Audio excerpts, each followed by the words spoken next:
I'm posting this video to Everett Sandero. Now, this gentleman, he's commented back and forth with me on one of my videos in which I had commented about the 3 teenagers that attacked the young man on a school bus in Pinellas, Florida.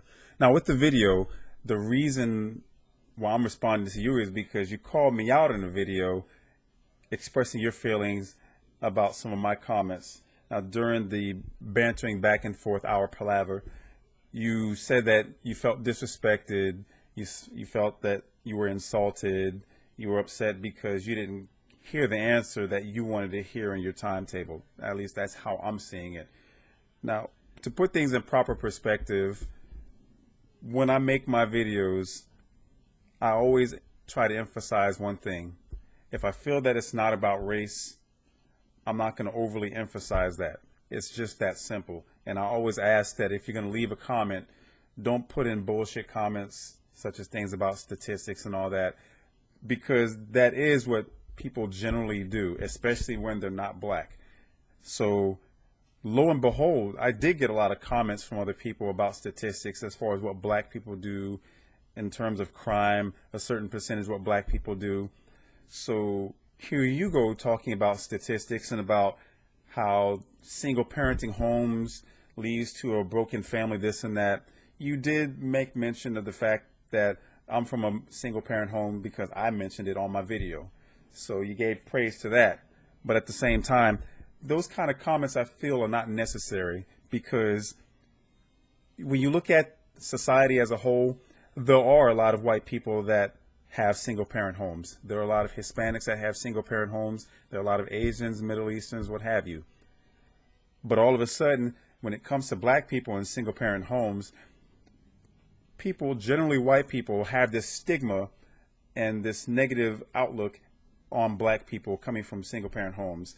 And I'm still trying to wonder where the hell that came from. It's easy to quote some sort of statistic, but how accurate are those statistics? Simply because someone posted on the internet, it's got to be 110% accurate. Unless you've walked in the shoes of a black person or an Asian or anything like that, you can't really generalize an entire race simply because a few people of one ethnicity do this, this, or this. When I'm making my videos, I don't point out that there were certain things by white people that have really been fucked up throughout the history of mankind. I'm not going to sit there and say because 400 years ago that my people came over as slaves, I'm still entitled to my 40 acres and a mule. I don't think that way. I have plenty of white friends. My best friend, he's practically my blood, is white. My ex-wife is white. And I've mentioned this on several of my previous videos. So I'm not going to disrespect any of my white friends or any of my friends from any other ethnicity by throwing anything, especially when it comes to a statistic, because that's generalizing an entire race of people. And that's something that I just cannot and will not do. We all have our own general stereotypes that we throw around the home. And even I do that. I'm married to a Mexican and we joke about each other's ethnicity all the time. So she makes jokes about black people. I make jokes about Mexicans. But we do that because we're entitled to do so. We are married to each other, and it's not harmful at all because no one hears it except for the two of us. But I don't post videos about this, or this. And for you to say that you felt insulted or disrespected, think about all the black people that you insulted and disrespected. Did I do that to white people? No. Did I do that to Mexicans? No. Did I do that to Asians? No. All I simply did was I said that if I were the bus driver, I would not step in. Now, and to answer your question, if the child were my own, the natural instinct of a parent is to step in and protect the child. So if that makes you happy, there goes your answer. Because I don't know of any parent that's not going to step in and want to take care of their child. But we're talking about a 64-year-old man who had no relation to the attackers just because they're black, or the victim because he could have been best friends with the parents. This is a gentleman that he was on his way to retirement. And because of the incident, it just forced a sooner retirement. But he had already filed the papers from the news reports that I heard. But all of a sudden this happened and people aren't satisfied, but there's a double standard because had he jumped in and put his hands on the attackers, now you have a group of families that are up in arms because they have an adult handling kids. And we all know how this would have gone down.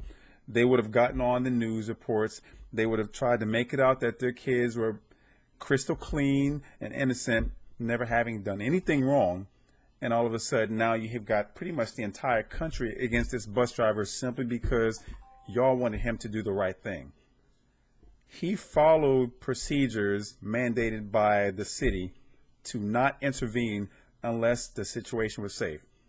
And I don't know anyone who saw that video that would have deemed it safe with all the hail of punches and kicks that were coming down on the 13-year-old kid. Now, with these young men, because they were butthurt because they got snitched on, or basically the 13-year-old did the right thing by telling on them, they just wanted to exact some revenge. And there was nothing racial about it. That's why I didn't make an issue about it. If it were 3 white kids beating on a black kid and they didn't throw the N-word around or anything like that, I wouldn't have felt that it was a race issue either. Just 3 angry kids beating up on a kid. For all we know, if it was a race issue with all the other white kids on the bus, why didn't the attackers go after them? No one ever thought about that. No one sure as hell didn't make a mention of it. But people like to say that the media is throwing a spin on race with it. But then there's comments that are made on videos like mine about, well, if it was a white person that was beating up on a black person, Al Sharpton and Jesse Jackson would have done that. No one really cares about that. What we're talking about is a young man who I'm hoping is definitely okay. I know he suffered from a broken arm and all that, but I don't like the fact that he got beat up. If I were the bus driver and I was in the same situation and that were not my child, I would have done the same thing the bus driver did, simply because if I'm 64 years old, going up against one, it would have been easy to do so. But then when you think about 3 teenagers who were basically laced into the veins with testosterone because they were so upset with this kid, why should he put himself in harm? He didn't think about that. But if he feels so strongly about it, you're entitled to do so. But you can't say that you feel insulted or disrespected or you don't have any respect for me. Personally, I don't care. When I make my videos, I share my opinion. And now that you've posted your video, I can at least put a face to the comments. I do see that we're roughly about the same age. You might be a little bit older than me. You might be the same age. You might be a little bit younger. But all the same, I'm talking to you man to man. And now that I understand how you feel, which I did at the very beginning, all I'm simply asking is, why did you have to bring statistics into this? As a black man, when I post my videos, on any video that you see, I don't say that a certain percentage of white people are known to commit sexual crimes. I can easily go on the internet and find that information. I can go and give you names and things like that. But what's the purpose? I'm not trying to discredit the white race.